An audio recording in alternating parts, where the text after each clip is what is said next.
When I turned 71, I had millions in the bank. I threw a quiet birthday dinner and set the table for 3. Only one seat was ever used. That same day, 2 police officers came to my door instead of my son. "We're sorry, ma'am," one said. "Your son didn't make it." I didn't drop the glass I was holding. I didn't scream. I just nodded and let them talk. After they left, I went back to the roast in the oven. It had started to burn. The candles I'd lit earlier had melted into puddles. The chocolate cake I'd baked that morning sat untouched. The chair meant for Patrick remained empty. I'm glad to have you here. Follow my story until the end, and comment where you're watching from. It helps me feel less alone. It had been 6 days since Patrick's death. 6 days since I touched his cold hand at the funeral home, since I saw Ava, his wife, in a black dress too tight for mourning. Her eyeliner never smudged. Her voice never cracked. "I'll stay with you for a while," she'd said the morning after the burial. No question. No sympathy. She arrived that afternoon with a suitcase, laptop, and a manila folder of documents. By evening, she'd already rearranged the living room. I let her. I couldn't sleep that night. I sat in the dark, staring at the framed photo of Patrick on my dresser. He was 12 in that picture. Missing a front tooth, arms wrapped around my shoulders like I was his whole world. Now that world was gone. And in its place stood a woman I'd never really trusted. She spoke to me like I was a guest in my own house. "Don't touch Patrick's things. I'll handle them. If anyone calls, refer them to me. You don't need to involve yourself with the bank, Myrtle." She said my name like it was a label. Not Mom. Not even Mrs. Turner. Just Myrtle. By the 3rd day, she'd changed the Wi-Fi password. By the 5th, she asked if I could stay out of the kitchen while she made arrangements. And on the 6th, she snapped at me as I poured myself tea. "Clean the bathroom and don't touch anything important." She didn't even look up from her phone. My hand trembled slightly as I set the cup down. I didn't say a word. I didn't break. I just walked upstairs to my room and closed the door. That was the moment I knew. This wasn't temporary. This wasn't grief. It was something else entirely. The silence in the house changed after Patrick's funeral. It wasn't the peaceful quiet of grief. It was a colder kind of stillness.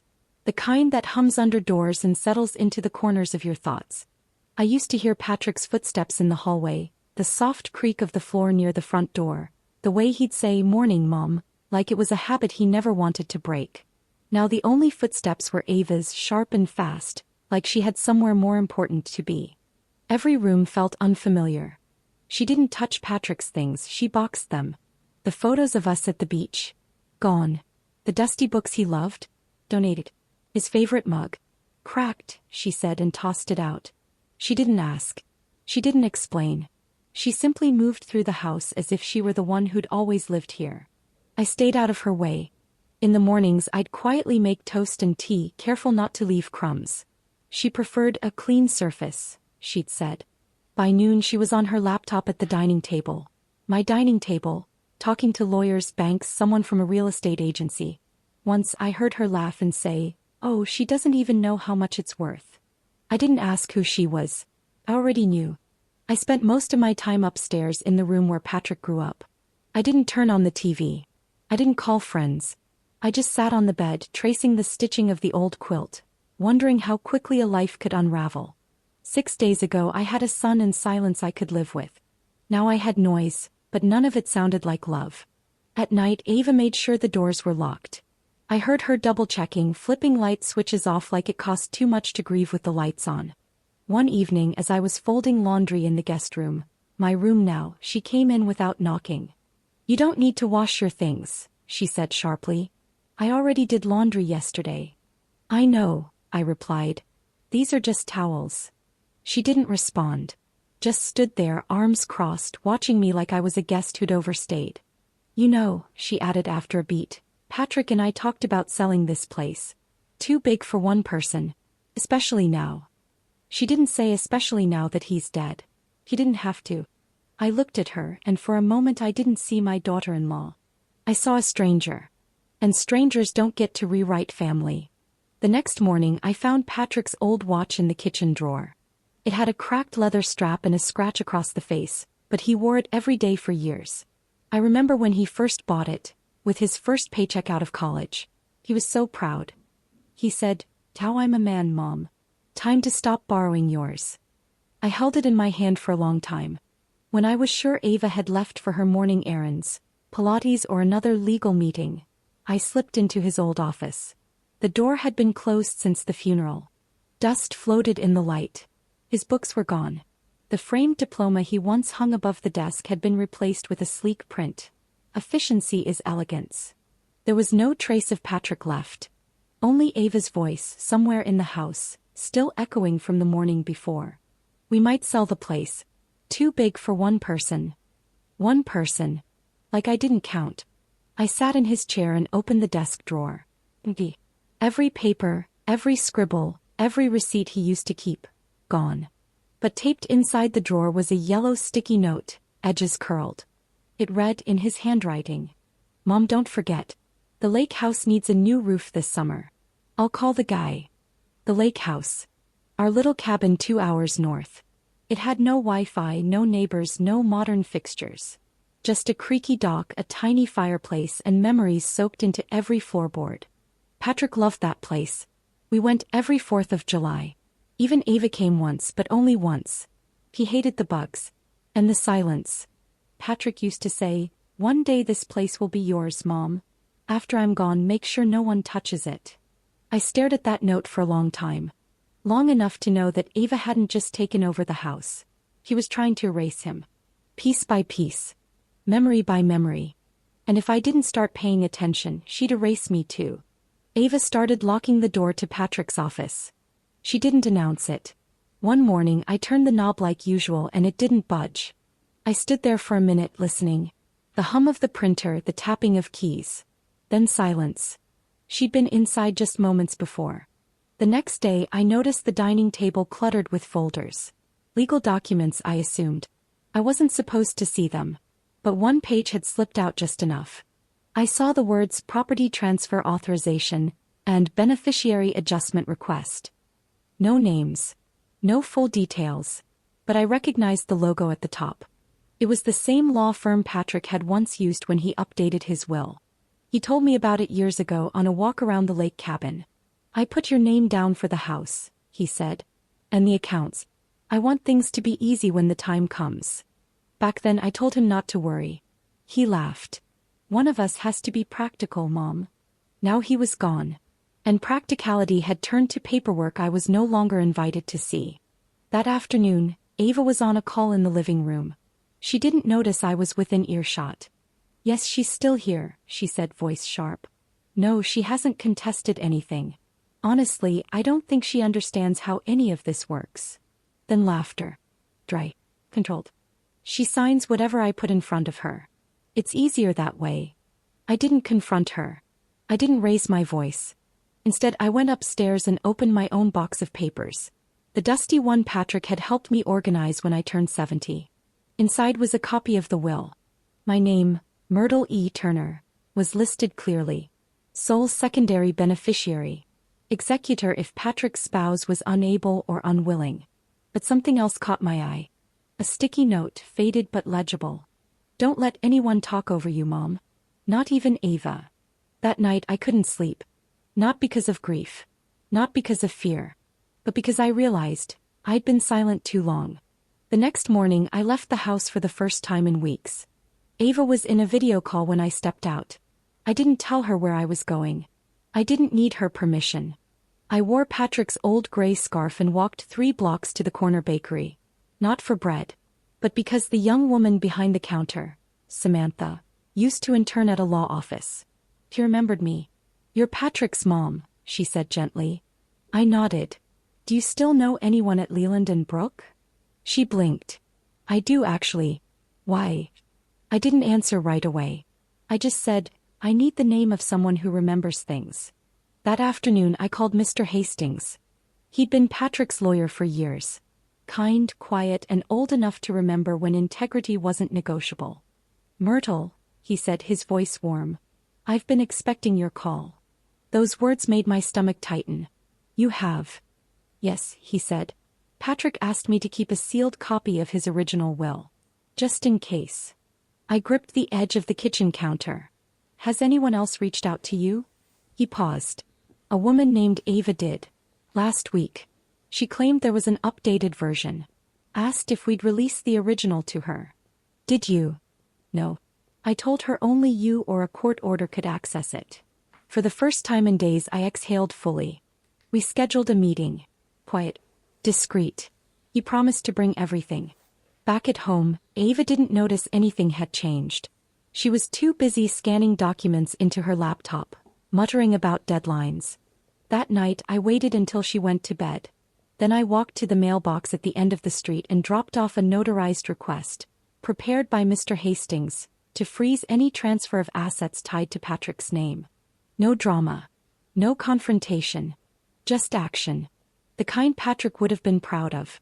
The next morning, Ava paced the living room with her phone pressed tight to her ear. What do you mean flagged? Who filed that? She didn't look at me, but I knew the storm had started. And this time I wasn't standing in the rain. Ava didn't sleep that night. I heard her pacing the hallway, floorboards creaking in a pattern I hadn't heard since Patrick passed. Doors opened and shut. Drawers slid, papers shuffled. In the morning she looked different. Her eyes were puffy. Hair pulled into a tight bun. No makeup. The performance was slipping. She sat across from me at breakfast, uninvited, and pushed her phone aside. So, she began, trying to sound casual, did you file something? I spread jam on my toast. I did. She blinked, caught off guard by my answer. What exactly did you file? Her voice tightened. I took a sip of tea. Something Patrick would have wanted. Silence stretched between us. Not the awkward kind. The kind that makes the air feel too thick to breathe. Finally she laughed. A short, sharp sound. You think you know what he wanted? He told me everything, Myrtle. We had plans. I looked at her. Really looked. And for the first time I saw the desperation underneath the smugness. She wasn't planning anymore. She was scrambling. You've been talking to someone, she said suddenly. Is it that old lawyer? What was his name? Hastings. I didn't respond. That was all she needed. She stood up, muttering something under her breath, and stormed upstairs. By noon I noticed she had cleared the dining table. Every document, every folder, gone. The printer was unplugged. Her laptop was no longer on the desk. He was retreating. Later that afternoon I called Mr. Hastings to confirm he'd received the court acknowledgement. He had. The assets were officially flagged. No transfers. No sudden updates. Everything was now under review. Myrtle, he said, you've done the right thing. I nodded even though he couldn't see me. That evening Ava skipped dinner. I sat alone just like I had on my birthday. Same seat. Same silence. But something had shifted. I wasn't grieving anymore. I was remembering who I was. 3 days later an envelope arrived. It wasn't addressed to me, but Ava opened it at the kitchen counter like it was hers. Inside was a letter from a private law office downtown.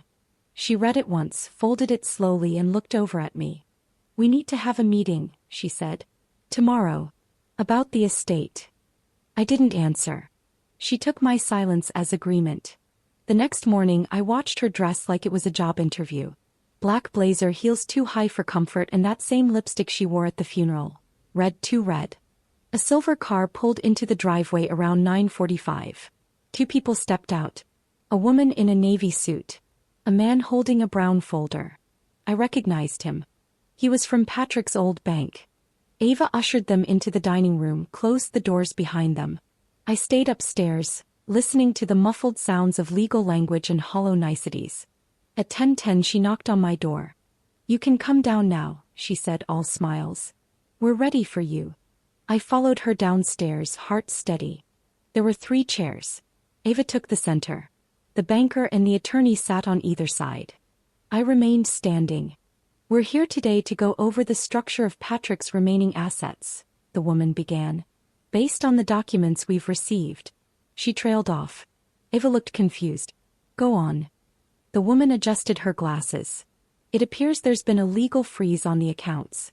And a counterfiling submitted through a Mr. Hastings. I watched Ava's face shift. Just slightly. I wasn't informed, she stammered. That must be a mistake. It's not, I said calmly. All eyes turned to me. I reached into my bag and placed a copy of Patrick's original will on the table. Signed. Dated. Witnessed. My son left clear instructions, I said. And his lawyer of record still had the original. Ava leaned forward. That's outdated. He made revisions. Where's your copy? The banker asked. She hesitated. It was digital. Patrick handled it. The attorney raised a brow. Digital files aren't valid without notarized confirmation. Silence. Ava looked at me again. This time no smile. No charm. Just fear. You can't do this, she whispered. This isn't what he wanted. I didn't blink. It's exactly what he wanted. He trusted me. You tried to erase that. The banker cleared his throat. Until this is resolved, all property and funds will remain frozen. Ava stood up abruptly, knocking her chair back. I need a minute, she muttered and left the room. I sat down. Fully. Deliberately. And for the first time in weeks I felt the weight lift. Not because I'd won, but because I hadn't let myself disappear. Ava didn't speak to me for the rest of the day. She slammed the front door when the attorney left, muttered something into her phone and disappeared into Patrick's old office. That night she didn't cook, didn't come down for water, didn't even turn off the porch light like she usually did. I sat by the window and watched the empty street outside. Leaves rustled. A dog barked in the distance. But inside, nothing moved. The silence was different now. It didn't feel like morning. It felt like retreat. By the next morning she had emptied the dining room again. Cleared every folder. Boxed up the printer. Her laptop was gone. Even her framed wedding photo, once proudly displayed by the stairs, vanished. She didn't say where she was going. She just left. And for the first time since Patrick died I had the house to myself. I walked from room to room like I was seeing it fresh. The curtains she always kept drawn, I pulled them open. Light spilled in. Real honest light. I dusted the shelves, opened the windows, aired out the spaces she had kept shut. In the kitchen I found a stack of unopened letters. Some from the HOA, others from utility companies. All addressed to Patrick. She hadn't handled a thing. Just performed. Later that afternoon I brewed a pot of coffee and sat at the breakfast table. Slowly I reread Patrick's will. Line by line. His handwriting on the sticky notes still pressed between the pages. Don't let anyone talk over you, Mom. I smiled. She had underestimated me. She thought grief made me soft. That age made me forgetful. That politeness meant permission. But grief had sharpened me. And age had made me patient. When she returned that evening, makeup smudged, sunglasses still on, I was waiting in the foyer. You're home early, I said. She paused. I needed air. I opened the windows, I replied. There's plenty of it now. She said nothing. Just carried her bag upstairs like a guest. And for once she looked like one. No longer the woman controlling the house. Just someone passing through it. I didn't follow her. Didn't offer tea. Didn't ask what she'd been doing. Some truths reveal themselves when you stop chasing them. And I had all the time in the world to watch her unravel. The next morning Ava made breakfast. Scrambled eggs. Burnt toast. Coffee that tasted like regret.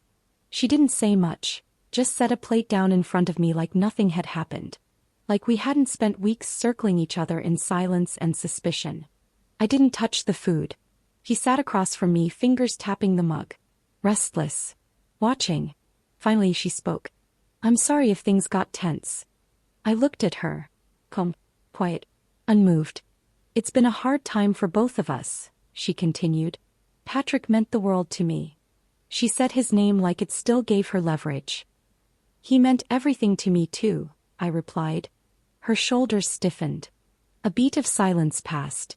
Then the real reason for the conversation surfaced. I spoke to a different attorney, she said. Someone who thinks we might still be able to reach a compromise. You know, avoid dragging this through court. I sipped my tea. A compromise? She leaned in slightly. Maybe we split the house. You stay in the guest room. I keep the office. And once everything settles, we list it. Share the proceeds. She smiled. Almost convincingly. Or, she added, you could take the lake house. It's quieter out there. Peaceful.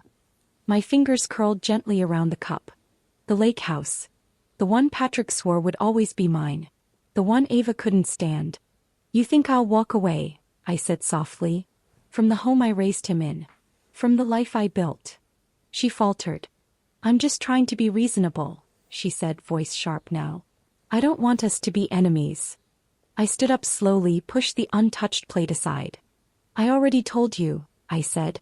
Patrick made his wishes clear. There's nothing to negotiate. She blinked fast. Angry. Cornered. You think this is what he wanted? You, clinging to this place, turning everything into a war zone. I didn't flinch. I think, I said, he knew exactly who you were. And he tried to protect me from what you're doing right now. Ava pushed back her chair and stood. For a moment I thought she might shout. Might throw something.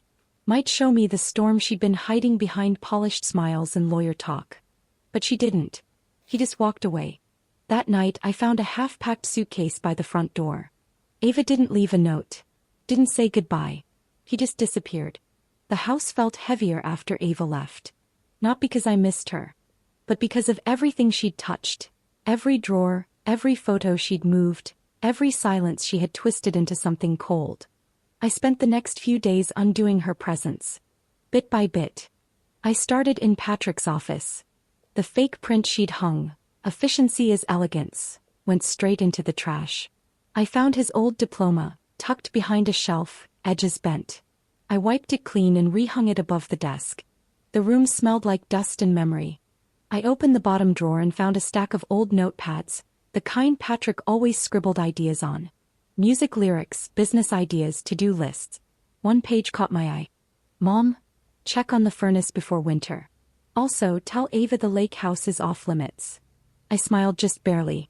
Then I walked into the living room. The shelves were bare, but I had boxes. Photos, keepsakes, the little snow globe Patrick gave me after his first ski trip. I set them back one by one. Not as decoration. As proof. This house wasn't just mine. It was his too. I called Mr. Hastings later that week. We reviewed the estate line by line.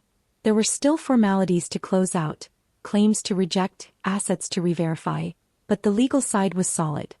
Ava hadn't filed anything else. She was gone in every way that mattered. Take your time, he said gently. You've earned some peace. But peace wasn't the goal. Not yet. I called the HOA, the utility companies, the bank. Updated contact info. Removed Ava's name where it didn't belong. I reclaimed every inch. Some days were quiet. Others filled with noise. Memories mostly. A laugh I'd forgotten. A recipe he loved. A song that played in his car every morning. One afternoon I found a voicemail I hadn't heard. Patrick's voice. 3 weeks before the accident. Hey Mom. Just checking in. I miss you. Things are crazy here, but I'm thinking about the lake house. Might take you up there soon. Just us. I listened to it 3 times. Then saved it. Not because I needed the sound. But because I wanted to remember who I was when he left it. The kind of mother he trusted. The kind who didn't disappear. It took me 2 hours to drive up to the lake house. The road hadn't changed. Same winding turns, same patch of pine trees just before the bend where the view opened wide. And there was our little cabin. Still standing. Still waiting. I parked beside the old oak stump. Patrick used to call it our driveway guard. He carved our initials into it when he was 13. I ran my hand over the faded letters P+M. Inside, everything smelled like cedar and ash. The air was cool, a little damp. I opened the windows to let the breeze in. It smelled like summer used to. The furniture was dusty, the fireplace untouched. But the table still had the little scratch from the time Patrick dropped a hot mug on it. The couch still had his favorite blanket folded over the backrest.